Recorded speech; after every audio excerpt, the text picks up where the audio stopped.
Buongiorno Gin Lovers, sono qui sui campi dell'azienda agricola Sci Moonshine perché sempre per parlare di distillo e in questo video soprattutto della conferenza che abbiamo fatto grazie a Buchi che produce i Rotovapor, anzi ha inventato i Rotovapor, e grazie a Distillo che ci hanno messo a disposizione una aula bellissima, piena di gente, perché ci saranno state 80 persone che sono venute a vederci, a sentirci più che altro, e soprattutto tanti amici del canale che erano presenti. Mi fa piacere, il nostro canale YouTube è un piccolissimo canale, abbiamo pochi iscritti, anzi iscrivetevi, che è importantissimo per farci crescere e per portare, diciamo, il nostro verbo anche agli altri, per farci conoscere, ma tutti quei pochi iscritti che abbiamo sono sempre molto attivi, sia per chiamarci, per consigli, per sapere informazioni sui corsi che facciamo qui per diventare Master Distiller sui campi di azienda agricola Sci Moonshine, ma anche per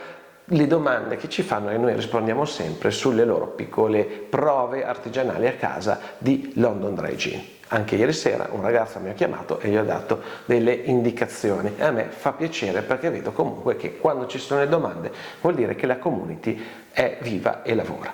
Quindi tanti ci sono venuti a trovare, ho avuto anche due corsisti che avevano finito appena il corso qui da noi, il corso da Master Distiller, anche loro sono venuti, ma abbiamo parlato di un argomento molto interessante, come distillare i profumi, utilizzando la corrente di vapore, quindi l'alambicco classico, quindi un London Dry Gin, o utilizzando quindi in questo caso il Rotovapor, quindi una distillazione ancora più a bassa temperatura, quasi diciamo a temperatura ambiente, per lavorare quelle botaniche che sono talmente delicate che anche con gli alambicchi in corrente di vapore soffrirebbero e non riuscirebbero a dare il loro profilo aromatico. Tanti gli interessati e mi è piaciuto vedere a confronto questi due mondi che, come però ha detto anche il nostro amico di Buchi, sono due mondi che non sono staccati ma possono lavorare insieme. Per questo nel nostro laboratorio noi abbiamo sia un distillatore da 200 litri che lavora in corrente di vapore, sia il Rotovapor della Buchi, perché vengono utilizzati, diciamo, in parallelo in alcuni progetti. Il progetto è sempre importante. Ricordatevelo, dovete poi capire per il progetto che volete fare qual è lo strumento più adatto. E come abbiamo voluto fare noi, li abbiamo presi tutti e due e abbiamo tagliato a testa il toro. Quindi quando venite a fare i corsi qui, non solo potete vedere come funziona un alambicco di produzione che può andare col metodo Carteret, quindi in corrente di vapore, ma anche un Rotovapor della Buchi che funziona in diciamo sottovuoto, quindi abbassando la pressione atmosferica e distilla a bassissima temperatura, addirittura a 30 gradi, ma anche a 20 ci può arrivare. Ecco, una domanda che ha fatto un ragazzo dove si diceva che velocità ha diciamo, un Rotovapor rispetto a un distillatore classico. Allora, estrarre profumi non è una gara di corsa, estrarre profumi richiede delicatezza. Il tempo che voi spendete in più non è nemico, ma è amico perché vi darà la possibilità di fare un'estrazione più delicata e non andare a intaccare quindi i profumi. Quindi nella, diciamo, estrazione di aromi o di essenze il tempo è meglio, non peggio. Quindi non misuriamo le prestazioni delle macchine in velocità, magari si può parlare del consumo energetico di uno rispetto dell'altro, ma il tempo è amico. Quindi attenzione, la distillazione è un'arte antica che ha i suoi tempi e vanno rispettati. E questo dimostra anche che una buona formazione e un buon corso che vi insegna come estrarre bene quelle che sono le norme delle botaniche è un investimento che c'è assolutamente da fare, se no pensate di correre e non andate da nessuna parte. Quindi ragazzi, qui trovate tutti i riferimenti per contattarci e soprattutto mettete un like al canale. Vi lascio, visto che è anche lunga, quindi condensiamo, visto che la conferenza è lunga e ricca di interventi, vi lascio qui al video della conferenza. Ciao Gin Lover, ci vediamo al prossimo Gin Tonic, seguitevi la conferenza. Noi quando andiamo a fare un prodotto liquoristico, e il gin fa parte dei prodotti liquoristici, quindi diciamo erroneamente uno parla di distilleria quando si parla di un gin. In realtà il gin è più legato al settore liquoristico, quindi parliamo di un opificio di trasformazione. Infatti se andate in dogana e gli dite voglio aprire una distilleria, questi vi fanno due occhi così e sono già lì pronti con il fucile da parte. Quindi il gin fa parte, diciamo, della liquoristica. D'altronde abbiamo il gin col compound, quindi che viene fatto ad infusione all'interno quindi una vasca con dentro l'alcol, e abbiamo il gin distillato, che semplicemente è una lavorazione a caldo. Noi non creiamo l'alcol, semplicemente lo aromatizziamo. Quindi la strada è sempre la stessa: acquistiamo un gin, normalmente lavoriamo come opifici di trasformazione ad accisa assolta perché è più facile a livello burocratico gestire l'alcol, che essendo un prodotto soggetto ad accise è un prodotto che ha dei controlli molto importanti. Quindi semplicemente noi abbiamo una lavorazione a freddo e una lavorazione a caldo, per cui ci aiuta un distillatore, che è vero che può anche produrre l'alcol, ma sono ben diversi, o meglio, sono simili, ma hanno apparati differenti. Dall'alcol abbiamo quindi di solito distillatori molto grandi, perché partiamo da un fermentato con un basso valore alcolico, e abbiamo una colonna di rettifica che ci aiuta in un solo passaggio ad alzare questo valore alcolico. Dall'altra parte invece normalmente abbiamo solamente una caldaia, perché partiamo già da un alcol, poi dipende dalle distillerie, qua ci sono i propri segreti, a 45, 50, non a 96 gradi, ma comunque un alcol, una miscela di acqua e alcol etilico. Lo andiamo a redistillare e redistillandolo andiamo ad aromatizzarlo. I primi London Dry Gin erano nati in caldaia. Il Gordon, tanto vituperato da molti, è un ottimo gin. Costa poco perché ne hanno fatto tanto e tutti quelli che erano gli investimenti, diciamo, aziendali li hanno recuperati nel tempo. Però è stato il primo London Dry Gin. Un gin duro, un gin secco, fatto con botaniche resistenti al calore e con botaniche che con il calore danno il massimo.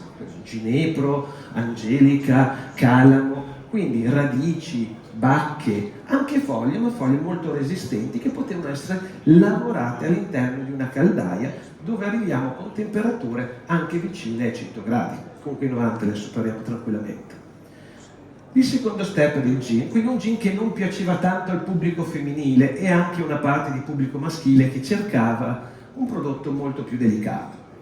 Dall'altra parte vediamo che arriva sul mercato un grosso player che è la Bombay, dove grazie a un'azienda italiana, perché l'amico da Bombay è stato inventato da noi italiani, ha cominciato a distillare utilizzando il metodo Carter Head. Quindi non più le botaniche in caldaia, per la lavorazione da Bombay è così. Alcuni di noi invece usano un metodo misto, giustamente le botaniche a cui piace il calore in caldaia e le botaniche più delicate in corrente di vapore. Quindi con un cestello esterno che veniva non più sulla caldaia, quindi vicino al calore, ma in questo caso la Bombay ce l'aveva separato e quindi il calore non arrivava più a 90 gradi, ma si mantiene intorno ai 75. Quindi un'estrazione molto molto più delicata, con la possibilità di utilizzare anche botaniche che erano inutilizzabili o comunque che si sarebbero rovinate, dando dei sentori di verdura cotta normalmente all'interno della caldaia, anche diciamo utilizzando quindi botaniche molto più delicate, fiori, foglie, molto più gradite a un pubblico che voleva non più un gin secco e balsamico, ma un gin dolce, floreale, agrumato, fruttato, verdurato, ormai ci ha messo dentro di tutto.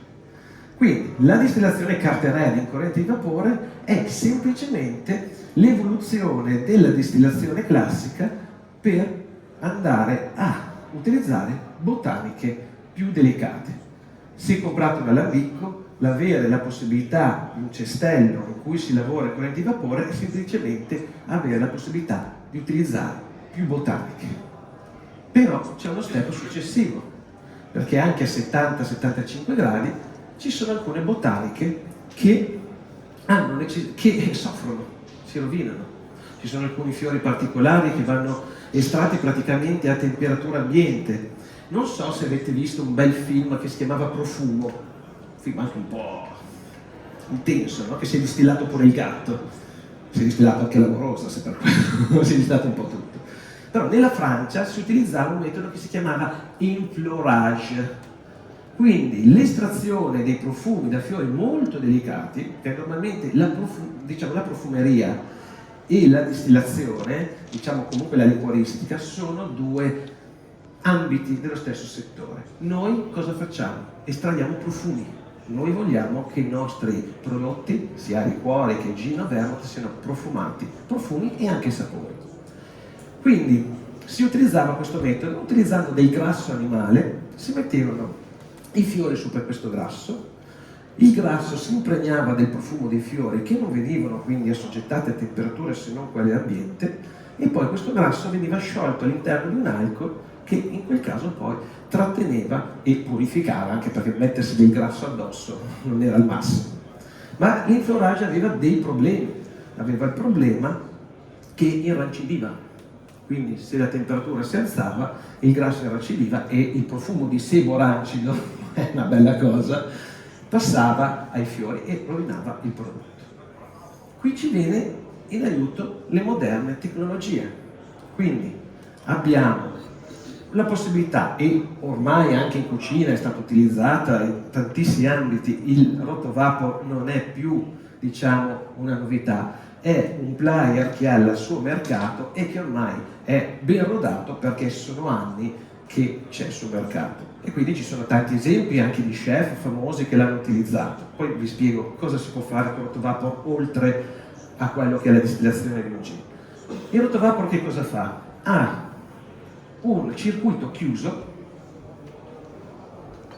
di solito di vetro, perché lui viene dal settore, diciamo, laboratorio, dal settore chimico, dove una pompa estrae l'aria, portando quella che è la pressione atmosferica da 900 millibar, io penso di averlo portato anche a 20, la pompa continua ad andare, prima o poi mi esce la pompa dalla finestra, però puoi portarlo veramente a una pressione bassissima.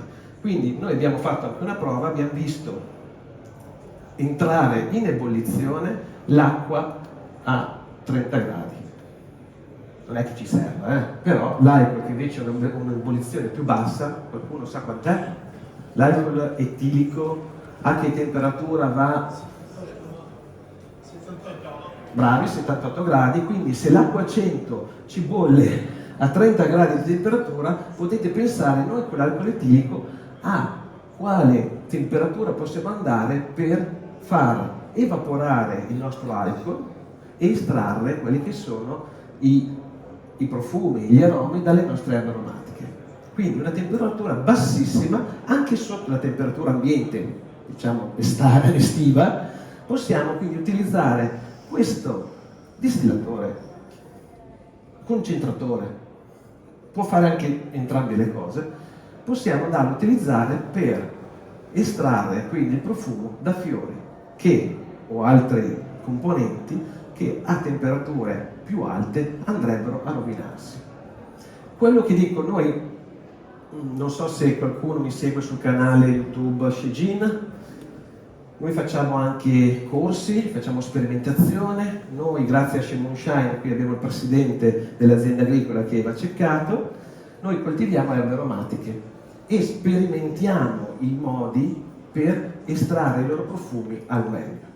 Semplicemente quello che io cerco di far capire ai corsisti, che non c'è un mantra, il mantra non è la distillazione in corrente di vapore, non è la sottovuoto, non è la distillazione in caldaia, cioè non è niente assoluto, ma voi avete un progetto, quindi voi avete il progetto di creare un prodotto liquoristico e per arrivare, per far sì che voi, la vostra fantasia diventi realtà, dovete capire che strada prendere. Quindi se usate dei prodotti molto delicati, in questo caso la strada da prendere è utilizzare una macchina che riesce a estrarre gli aromi a temperature bassissime. Per esempio noi lo utilizziamo molto per fare una concentrazione del colore delle rose. E voi direte, cosa ve ne fate? Semplicemente lo usiamo come colorante. Abbiamo deciso di produrre un vermouth completamente naturale poi piccinino mi sfiderà perché lui dice sì, è naturale perché comunque l'inverno ci mettono come colorante il caramello, no? Lo zucchero, ma noi non usiamo neanche lo zucchero, usiamo il miele prodotto dalle nostre api, quindi il nostro sogno, purtroppo il vino ha dentro i solfiti, quello è un problema. Il nostro sogno era avere prodotti completamente naturali, dove non si usasse zucchero ma miele, perché noi possiamo coltivarlo, possiamo allevare le api sui nostri campi, le nostre erbe aromatiche, e quindi il colore è dato naturalmente. E in questo caso ci è venuto in aiuto il nostro rotovapo, perché noi facciamo un'infusione delle rose, le rose diventano via rosse, che coltiviamo noi sempre, le rose perdono completamente il colore, e poi noi andiamo a concentrare quest'acqua colorata togliendo l'alcol, quindi addirittura è un prodotto con pochissimo contenuto di alcol, tanto quello che basta per conservarle, e facciamo delle concentrazioni quindi di colore dei petali delle rose. È anche molto profumato, infatti non esageriamo nel vermouth perché poi il vermouth ci sa di rosario.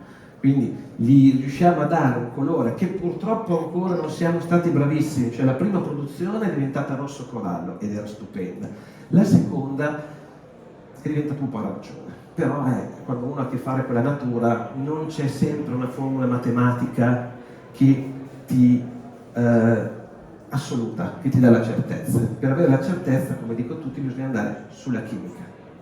Però i nostri clienti sanno che noi facciamo prodotti che saranno sempre diversi, perché le erbe aromatiche ogni anno il profumo cambia, quindi non saranno mai uguali, come un buon vino che ha le sue annate, se piove di più, se piove di meno, le erbe aromatiche concentrano di più i loro aromi, i loro oli essenziali, e noi non possiamo farci niente. Possiamo solo cercare magari di raccoglierle un po' prima del periodo balsamico, perché queste sono un po' più delicate. Quindi noi lavoriamo direttamente con le erbe aromatiche, e quindi abbiamo trovato nel rotovapo un aiuto sia per la sperimentazione, perché ci dà la possibilità, il rotovapo può lavorare benissimo anche a temperature elevatissime. A quanto può arrivare il bagno? Allora, fino 400? No, 300. No, fino a... Con l'olio... Esatto, fino a 100 gradi, ovviamente, perché poi altrimenti con l'acqua, del se no poi non bagno Maria bollirebbe, quindi evaporerebbe, o anche oltre mettendo dell'olio all'interno del bagno, quindi fino anche a 200-250 gradi. Ok, quasi 300 gradi. Cioè il rotovapo noi lo vediamo solo come un mezzo per un'estrazione delicata, invece può andare anche a temperature altissime. Quindi diventa un mezzo molto duttile per tanta sperimentazione e tante prove. È sicuramente conosciuto per la sua particolarità di estrarre, di far portare in ebollizione un liquido a temperature più basse di quelle a pressione ambiente. Però potete utilizzarlo anche scaldando quello che è il suo pallone di evaporazione e utilizzando anche le temperature classiche di un distillatore normale. Quindi se volete estrarre bene da un ginepro, a quel punto lì lo utilizzate a una temperatura più alta a cui il ginepro piace, perché gli piace il caldo. L'assenzio è un altro prodotto a cui piace il caldo. Addirittura l'assenzio, quando noi produciamo un assenzio che è lì, adesso ve lo tiro fuori, ha bisogno di essere portato molto in là con la distillazione per tirare fuori i suoi aromi. Quindi rotovapo è un prodotto molto duttile e poi voi potete utilizzarlo sia per la parte liquoristica, quindi per fare essenze, per fare dei gin, per fare delle concentrazioni, per fare dei colori, per estrarre oli essenziali. Quindi potete usare il prodotto che vi rimane nel pallone, se fate delle concentrazioni, perché fate delle infusioni e poi tirate via l'alcol e utilizzate quello che rimane nel pallone di evaporazione, oppure quelli nel pallone di raccolta, che in questo caso è un chiarificato, o si possono fare le chiarificazioni che in cucina adesso sono molto richieste. Acque di pomodoro. Acqua di pomodoro, semplicemente andate ad estrarre l'acqua dal pomodoro e di là avrete fino ad arrivare proprio all'estremo, una polvere di pomodoro. Quindi estraendo completamente l'acqua, di là avete polvere di pomodoro rossa, che potete usare per colorare, e di qui avete succo di pomodoro. Potete fare un gin al pomodoro. Per la produzione di gin, in questo caso ci sono vari modi per utilizzarlo. Potete fare delle prove mettendo comunque con i nuovi beker che hanno, e che penso che abbia solo la Bucchi, hanno dei beker particolari con dei colli molto larghi. Quello vi permette di mettere le botaniche direttamente nel pallone, mentre normalmente il collo, diciamo, di un pallone di evaporazione è molto stretto e quindi metterci le botaniche e poi non riuscite a tirarle fuori. Quindi hanno anche questo accessorio che è molto utile e, diciamo, io dico la verità, mi hanno fatto propendere per acquistare Bucchi proprio per questo semplicissimo attrezzo, semplicissimo, diciamo, vetro da laboratorio, ma che gli altri non avevano. Mi hanno detto, te lo facciamo fare, e sì, ho detto, fatto fare per me quanto mi costa. Quindi loro, perché? Loro fanno già la collaborazione con gli chef e avendo un collo largo possono metterci dentro anche del food. Volete fare un gin al parmigiano reggiano? Volete fare un gin con le alici? Volete fare un gin? Potete fare quello che volete, perché comunque lui, distillando a temperature molto basse, rispetta gli aromi. Quindi è una macchina molto utile. Quindi abbiamo detto che il gin potete fare direttamente il gin all'interno del pallone di evaporazione mettendo le erbe aromatiche e in questo caso arriva a somigliare a quello che è la distillazione in corrente di vapore, oppure fate delle infusioni madri, quindi molto concentrate, perché noi per esempio abbiamo quello piccolo, quello grosso ce lo vogliono regalare, ma gli ho detto no, guarda, aspettiamo ancora un attimo. Abbiamo quello piccolino, quindi è 5 litri, massimo 5 litri, quindi io se voglio fare una produzione, diciamo, di una certa quantità di litri, faccio tante estrazioni di infusioni madri, quindi faccio delle infusioni molto concentrate con botaniche molto superiori rispetto a quello che metterei all'interno di un gin che va in distillazione, però là una caldaia da 100-200 litri, ne faccio tante e poi lo metto insieme, diventa un distiller. Sì, è vero, però è un ottimo distiller, perché io l'ho fatto non usando scorciatoie, non usando alcolati che vado a comprare magari da un'azienda chimica, un'azienda che li produce, ma facendo un prodotto fatto con la natura, con le mie erbe. Semplicemente il mio progetto può essere fatto così e quello devo usare. Quindi il distiller, io ho parlato sui miei video della differenza fra distiller e London Dry Gin e anche il cold compound. Il cold compound, il gin in infusione, io dico sempre che è un gin molto sincero. Lo vedi, è colorato. Nessuno va a colorare un distillato per farlo somigliare al colore delle erbe. Qualche pazzo magari c'è, però lo vedi, è sincero. Vedi il colore delle erbe, che normalmente è giallino, grigino, quindi però sono le erbe in infusione. Il distiller può essere fatto o risparmiando, quindi utilizzando un gin base comprato in commercio al posto di un alcol, diciamo, neutro, un alcol buon gusto, e aggiungendo degli alcolati che si trovano in commercio. Io collaboro con dei liquorifici, non distillano, ma producono la sambuca. La sambuca fatta bene è un prodotto distillato. Si prende un tanicozzolo di estratto di anice, dell'alcol, dello zucchero e si mettono insieme. Però se andate a prendere una sambuca distillata, che lo fanno mi sembra nel centro Italia, non vi costa 9 euro la bottiglia, costa 20 e passa, perché lì si distilla proprio i semi di finocchio o di anice stellato e quindi è proprio un prodotto che si fa come si deve fare. Certo che se volete una bottiglia di sambuca a 9 euro non si può fare in quel modo. Se il mio business è fare un gin alla volta e io non posso distillare un gin alla volta, lo devo fare con gli alcolati, ma ha un senso, è il mio business. Certo non posso dire che è il Barolo, ho fatto il Tavernello. Qui se uso invece le mie erbe aromatiche, sì, farò un gin distiller, quindi un compound di alcolati, ma di alcolati di altissima qualità che sono stati prodotti con le mie erbe aromatiche. Quindi la qualità c'è dalla materia prima, e la materia prima sappiamo che è un gin dove abbiamo dell'alcol neutro, che può essere buono finché vuoi, però è sempre alcol neutro, è quello che ci danno le erbe aromatiche, che fortunatamente in Italia abbiamo degli ottimi distributori con una qualità molto alta. Però lavorare le erbe aromatiche, come abbiamo visto, è molto più difficile che con la chimica. La chimica è sempre certa, ci metti 5 cl di quello, 6 cl di l'altro, 7 cl. Anche le erbe che andate a comprare dai rivenditori, dai distributori, cambiano anche quelli, dipende da dove li vanno a comprare o dipende dalle stagioni, perché anche lì, quando li hanno raccolte, la natura cambia il loro profilo aromatico. E poi arriviamo alla parte, diciamo, del London Dry Gin. Il London Dry Gin non è migliore di un gin fatto bene di stille, se è fatto bene, non per risparmiare. Semplicemente il London Dry Gin ci dà una certezza che sono state usate le erbe aromatiche, perché ti dice che deve essere fatto un gin fatto in un unico passaggio, in un alambicco, senza aggiungere niente prima, quindi con un alcol vergine, con un alcol neutro, e senza aggiungere niente dopo. Quello che esce dal distillatore non potete più toccare. Ci dà semplicemente la certezza che sono state prese le erbe aromatiche, è stato preso l'alcol, sono stati messi in un distillatore, sono stati distillati e quello che è uscito è il prodotto che viene messo in bottiglia e non viene più toccato. Ma anche in un rotavapo puoi fare un London Dry Gin.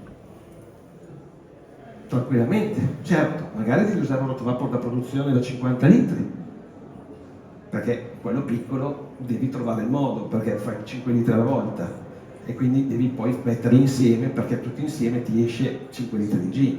Ma loro hanno dei distillatori che vanno ai 50, dei rotavapo vanno ai 50, 70. Quello che c'è qui sotto è da 20 litri, può essere però anche in continuo. Poi. Ah sì, perché praticamente può usare due ampolle di raccolta e quindi può lavorare, quindi puoi staccare il sedere, l'ampolla di evaporazione e metterci un'altra, quindi diventa 50. Sì, esatto, viene riempito automaticamente nel momento in cui il pallone di evaporazione si riempie,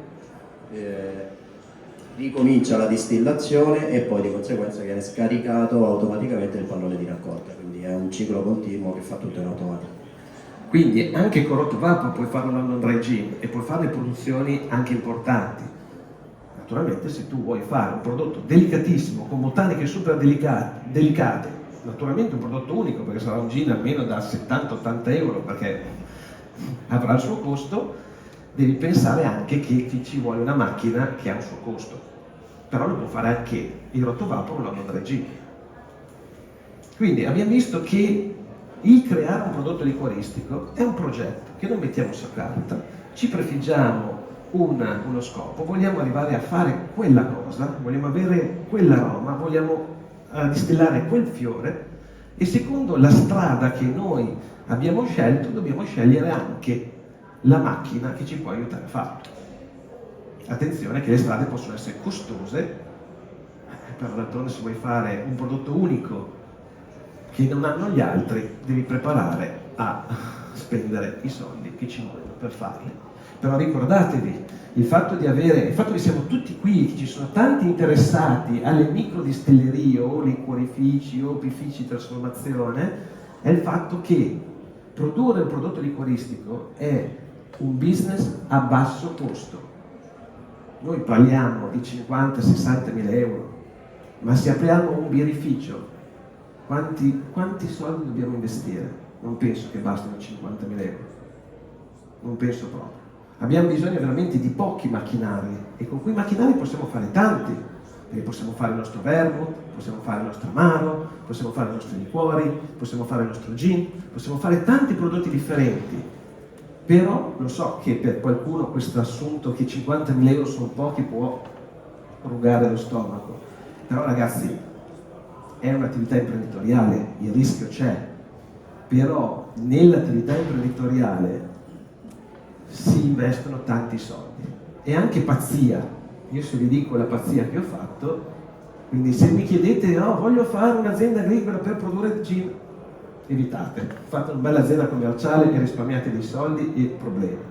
Io sono partito come via pazza, malata, facevo un gin per il mio locale che si chiama Cesart, si chiama tutto Cè da noi, tranne il gin che si chiama Source.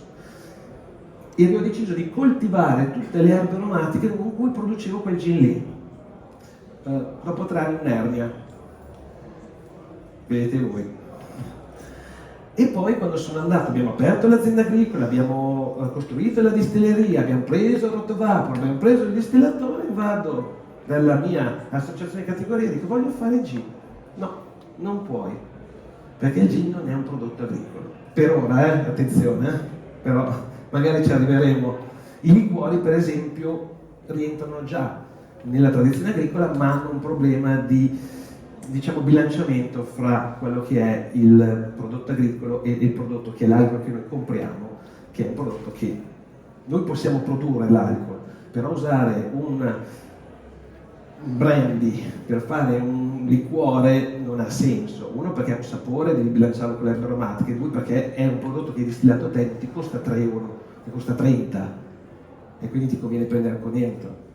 Quindi noi come azienda agricola abbiamo il problema che ci dicono: sì, voi potete fare altri prodotti della tradizione agricola, e gli amari lo sono, però dovete mantenere il principio di prevalenza, cioè deve prevalere il prodotto che tu coltivi, almeno del 51%, che se non sono prodotti uguali sono valore. Quindi il valore delle erbe aromatiche contro il valore dell'alcol, che se per carità è 3 euro al litro, ci sto dentro tranquillamente. Nel mio amaro ci sono 12 kg di erbe aromatiche, nel mio assente ci sono 17 kg di erbe aromatiche, quando lo porto in giro, ogni 100 litri, quando lo porto in giro sono dei catafalchi. In un gin ce n'è un po' meno, però nessuno ci dice ora in modo certo come viene calcolato il valore su un prodotto come l'alcol. Me lo calcoli con le accise, non sono più 12 euro, sono 13 euro più IVA. Mi ci metti anche l'IVA? Come faccio? Non ci sto più dentro. Quindi per non avere problemi, per ora, diciamo, noi distilliamo spiriti di frutta, che è la vera distillazione. Quindi noi abbiamo 2 licenze, uno come liquorificio, dove comunque le nostre piccole produzioni le facciamo, e l'altra come distillazione forfettaria o giornaliera, che è una distillazione dove noi possiamo distillare i prodotti e i frutti del nostro campo senza avere, diciamo, un po' simile all'opificio di trasformazione d'accisa assolta. Paghiamo prima le accise, abbiamo meno controlli, abbiamo purtroppo un limite di produzione di 300 litri anidri, però diciamo, non abbiamo bisogno del contalitri, il nostro alambico non è chiuso, quindi è sempre controllato da un controllo. In questo caso abbiamo negoziato con le dogane un controllo elettrico, quindi del consumo, perché potete negoziare con le dogane. Cioè le norme diagonali sono molto interpretative, che dicono che tu devi fare tutto quello che è necessario perché loro siano sicuri che non evadi le accise. Ma in questo vuol dire che tu ti devi mettere d'accordo e spiegare al doganiere che se ti chiedi di mettere un contalitri su un alambico che ha 200 litri di produzione di alcol da frutta, che gli esce un regolino, il contalitri da 4.000 euro che hai speso magari non funziona neanche. Quindi trovi un accordo, dico: senti, troviamo il modo. Ho un alambico a gas, metto un contatore del gas fuori solo per l'alambico. Ho un alambico elettrico, metto la presa 380 solo quella e con un controllo di elettricità. Abbiamo divagato comunque su queste cose. Qualcuno mi diceva che quell'alambico lì potrebbe essere fuori legge. No, perché io alle dogane gliel'ho denunciato.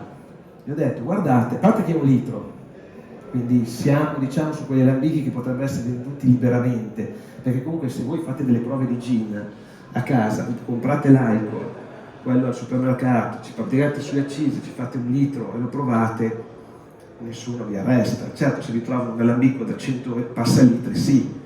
Diciamo che mi sembra che il limite minimo, ma poi loro lo sanno meglio, sia intorno ai 3 litri.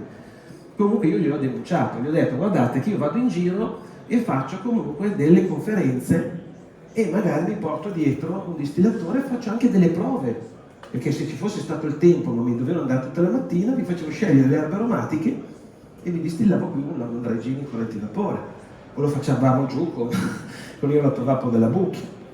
Quindi, chiudendo questo discorso, non so le tempistiche, datemi tempistiche, sono fuori, dentro, c'ho ancora del tempo? Sono fuori, sempre. Allora, noi lavoriamo con i profumi e quindi noi ci facciamo un progetto dove quel progetto è necessario capire quali macchine devo utilizzare. Vi faccio passare le nostre erbe aromatiche che noi tagliamo a mano. Queste sono le tisane che fai, sono buonissime. Annusatele e sentite poi la differenza rispetto alle bustine che trovate, diciamo, in commercio. Qui lavoriamo veramente sul profumo. Se volete poi possiamo bere, quindi ho portato qualcosina. No, vi faccio sentire, per chiudere tutto, il profumo che deve avere un London Dry Gin.